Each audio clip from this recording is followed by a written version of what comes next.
आज के इस पॉडकास्ट में आपका स्वागत है। वापस हम मस्कुलर डिस्ट्रॉफी की बातचीत को आगे बढ़ाते हुए इस एपिसोड में बात करेंगे, जैसे हमने पिछले एपिसोड में ख़त्म किया, कि इसका कोई इलाज नहीं है, परमानेंट क्योर नहीं है, परंतु it's not a hopeless situation. इसकी बहुत सारी मैनेजमेंट ऐसी है, बहुत कुछ ऐसा है जो कि किया जा सकता है।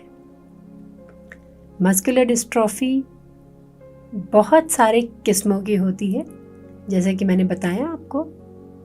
हर किस्म का प्रोग्रेशन का नेचर एकदम अलग होता है। मान लीजिए DMD है, ड्यूशेन मस्कुलर डिस्ट्रॉफी, तो वो थोड़ी तेज़ी से बढ़ती है, परंतु उसमें भी ऐसा है कि अगर अपन सही मैनेजमेंट सही वक्त पर कर लें, जैसा कि एकदम शुरू में पता चल जाए कि ये मस्कुलर डिस्ट्रॉफी है, तो हमें सबसे पहली चीज़ फिजियोथेरेपी पर बच्चे को डाल देना चाहिए। चाहे वो कोई भी टाइप की मस्कुलर डिस्ट्रॉफी है, फिजियोथेरेपी सभी मस्कुलर डिस्ट्रॉफीज में कारगर है। ये जितनी भी बातचीत मैं कर रही हूँ यहाँ पर, ये सब हमारा एक्सपीरियंस है। हम लोगों का जो पिछले 30 वर्षों का एक्सपीरियंस है, उस एक्सपीरियंस को लेकर मैं बातचीत कर रही हूँ कि कोई भी टाइप की मस्कुलर डिस्ट्रॉफी हो, उसमें फिजियोथेरेपी बहुत ज़्यादा रोल प्ले करती है। तो अगर अर्ली इंटरवेंशन हो जाए, मान लीजिए बच्चे को शुरू में कमज़ोरी महसूस हुई, या वो एड़ी उठाकर जब चलने लगा, या फिर अपने घुटनों का सहारा लेकर जब वो खड़े होने की कोशिश करने लगा, तभी अगर हम ये जांच करवा लें कि उसको सच में मस्कुलर डिस्ट्रॉफी तो नहीं है। अगर मस्कुलर डिस्ट्रॉफी है तो बच्चे को रेगुलर फिजियोथेरेपी पर डालना पड़ेगा। रेगुलर फिजियोथेरेपी माने हर रोज फिजियोथेरेपी करवाना। फिजिकल थेरेपी 45 मिनट्स का एक सेशन मिनिमम ज़रूर होना चाहिए।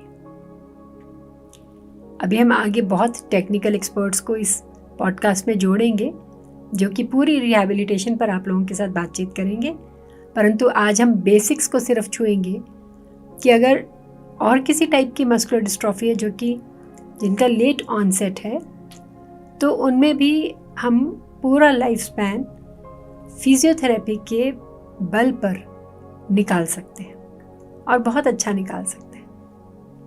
सिर्फ शॉर्ट में इतना बताना ज़रूर चाहूँगी कि अगर हम लोग फिजियोथेरेपी करते रहते हैं रेगुलर, और हम जो काम कर रहे हैं उस काम को करना नहीं छोड़ते, चाहे धीरे धीरे हमें मुश्किल होती है वो काम को करने के लिए, पर अगर हम करते रहते हैं तो हमारी मसल पावर काफ़ी हद तक बनी रहती है।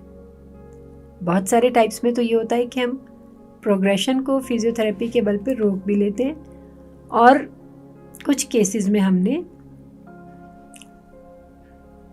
गेन भी किया है, मसल पावर गेन भी किया है। तो ये एक एस्पेक्ट रहता है। क्या होता है कि मस्कुलर डिस्ट्रॉफी का एक बहुत बड़ा फीचर, जिस इंसान को मस्कुलर डिस्ट्रॉफी होती है उसका अंदर से मन नहीं करता कुछ करने का। ये बात सच है, परंतु अगर हम उस बैरियर को क्रॉस कर लें, इस चीज़ को मान लें कि हमें करना ही है काम, हमें करना ही है, बस इतना सा, उसको क्रॉस करके अगर हम आगे निकल जाते हैं तो हम काम करते चले जाते हैं और हमारी डिटेरियोरेशन रुकती चली जाती है। जो लोग खड़े होकर काम करते हैं वो लगातार काम करते हैं तो थकान होती है, तो बीच में बैठना, बीच में रेस्ट देना बहुत ज़रूरी है। मैंने ये चीज़ देखी है अपने एक्सपीरियंस में कि जो लेडीज़ हैं जिनको मस्कुलर डिस्ट्रॉफी है, वो खाना बनाती हैं तो पूरे दिन खड़े होकर काम करती रहती है, एक ही बारी में बैठती है। उसमें क्या होता है कि मसल फटीग हो जाता है और फिर उठने का मन नहीं करता। तो कोशिश ये करें कि कुछ देर बीच में बैठ जाएं, फिर उठें। तकलीफ़ होती है उठने में बार बार, पर उस तकलीफ़ को सह लें और काम करते रहें। काउंटर पर काम कर रहे हैं तो खड़े होकर काम करें, बैठें, बीच में रेस्ट करें। ऑफिस में काम कर रहे हैं तो भी कोशिश करें कि बीच में खड़े होकर चलें ज़रूर। तो लगातार कुछ भी करने से थकान मसल्स को हो जाती है, जो कि हमें चाहिए कि हम उनको ना थकाएं। दूसरी चीज़ ये है कि मस्कुलर डिस्ट्रॉफी में व्हील चेयर का एक्सेप्टेंस। देखिए क्या होता है कि मस्कुलर डिस्ट्रॉफी जिसको होती है वो गिरने से डरने लगता है।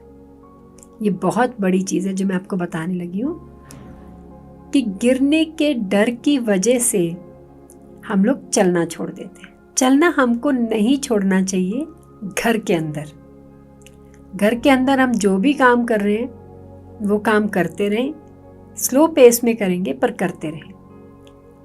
ड्रेसअप होने में टाइम लगता है, कोई दिक्कत नहीं है। दूसरों को 5 मिनट लगता है, हमें 1 घंटा लगता है, कोई बात नहीं। 1 घंटा पहले से अपना काम शुरू कर दें। फ्रस्ट्रेट मत हो, बस इस चीज़ को एक्सेप्ट कर लें कि हमें टाइम ज़्यादा लगता है। इसी तरह से हम लोग बाहर आना जाना छोड़ देते हैं कि एक तो ये कि वॉकिंग बहुत खूबसूरत नहीं होती, जिस तरह से हम चलना चाहते हैं वैसे नहीं दिखते। तो बाहर आने जाने के लिए व्हील चेयर का इस्तेमाल करें। Wheel chair is a beautiful gadget, बहुत सेफ है। जब आप व्हील चेयर पर बैठ जाते हैं तो आप कितना भी कहीं तक भी जा सकते हैं। नो डाउट कि हमारे कंट्री में अभी बहुत ज़्यादा एक्सेसिबल इन्वायरमेंट नहीं है, परंतु फिर भी आप बाज़ार जा सकते हैं। जितना हो सकता है अपने घरों को एक्सेसिबल कीजिए। इतना सा ज़रूर कीजिए कि आपके घर के अंदर और बाहर आप आराम से व्हीलचेयर से निकल सकें। और या फिर अगर आप चलते हैं तो सीढ़ी पर रेलिंग ज़रूर लगा लें।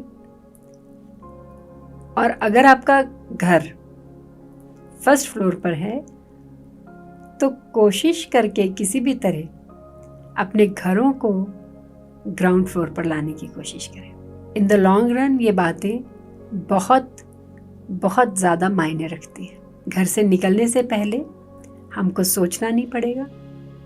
अगर हमारे पास धीरे धीरे करके पैसा इकट्ठा करके या सॉफ्ट लोन्स लेकर बैंकों से हम पावर्ड व्हीलचेयर ले लेते हैं तो ज़िंदगी और भी स्मूथ हो जाती है।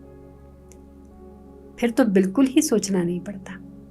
तो कोशिश करके अपने घरों को छोटा मोटा रेनोवेशंस करके अपने हिसाब से रेनोवेट करवाइए।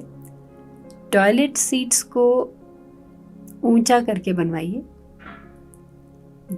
जब तक हो सके तो अपने आप को इंडिपेंडेंट रखने की कोशिश करें। ये एक बहुत महत्वपूर्ण एस्पेक्ट है मस्कुलर डिस्ट्रॉफी का। मैं आपको एक छोटी सी कहानी सुनाऊंगी कि एक शॉपकीपर थे, रोज़ दुकान पर जाते थे स्कूटर पर बैठकर किसी के साथ। उनको ऐसा लगता था कि किसी को पता ही नहीं है कि मुझे मस्कुलर डिस्ट्रॉफी है। एक वक्त क्या हुआ कि उनका फ्रैक्चर हो गया तो 21-22 दिन घर पर बैठना पड़ा। अब वो फ्रैक्चर था एंकल जॉइंट का, नी बेंड हो रहा था, तो बहुत अटपटा लगता था उनको घर पर बैठना, क्योंकि हर रोज़ जिस इंसान को काम करने की आदत है वो खाली नहीं बैठ सकता। तो उनको ये कहा गया कि आप व्हीलचेयर पर बैठकर आप अपनी वर्क प्लेस पर चले जाएं। ये बात उनको पहले दिन तो समझ नहीं आई। दूसरे दिन उनको लगा कि हाँ, खाली बैठने से अच्छा है कि चलो व्हीलचेयर पर जाया जाए। व्हीलचेयर पर चले गए। जाते वक्त उनका कहना था, मुझे लगने लगा कि हर इंसान मुझे देख रहा है, सब जने मुझे ही देख रहे हैं। किसी तरह मुंह छुपाकर कैप पहनकर वो पहुंचे दुकान पर और पूरे दिन दुकानदारी करी, घर आ गए। अगले दिन फिर वो थोड़े झेपे हुए थे। तीसरे दिन उनको लगा कोई मुझे नहीं देखता, मैं ही अपने आप में कॉम्प्लेक्स पाले हुए हूं कि सब मुझे देख रहे हैं।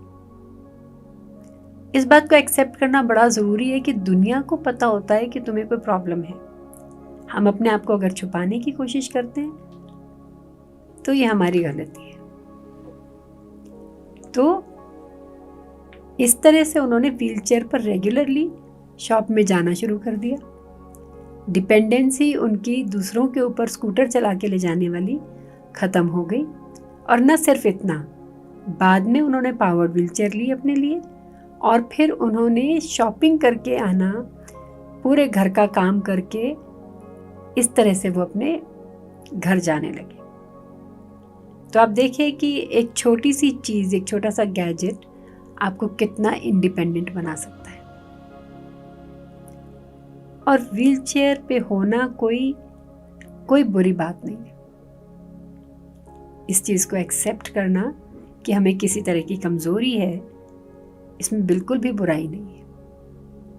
जब इलाज आएगा तो सभी को मिलेगा, एक अफोर्डेबल इलाज आएगा तो सभी को मिलेगा। तो उस पर भी बहुत काम हो रहा है।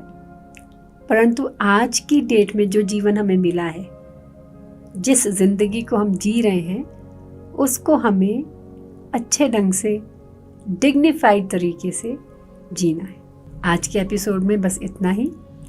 अगली बार फिर मिलेंगे किसी नए टॉपिक के साथ।